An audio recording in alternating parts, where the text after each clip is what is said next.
Slicers are introduced in Excel 2010, and it is a powerful tool to use less information visually.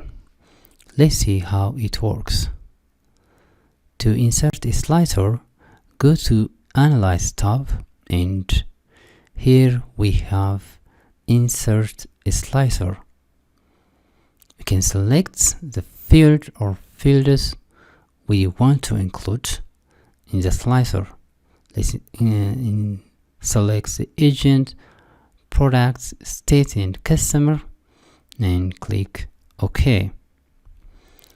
Now we have 4 slicers. We can resize, can arrange them in the way we want to, and we can also give different colors just to differentiate each, and even we can wrap into 2 columns for managing the space we have. Let's give this 2 and put it here, and resize this a bit and change the color, the state to green. This may be orange and this one blue. Now we can experiment with the slicers. Let's see the northeast data. Let's filter that.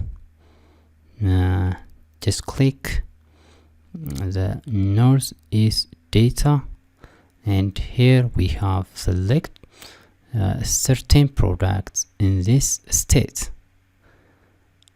We can clear the filter if we don't want it. We can also experiment other as well. You can select multiple items by pressing the Shift key.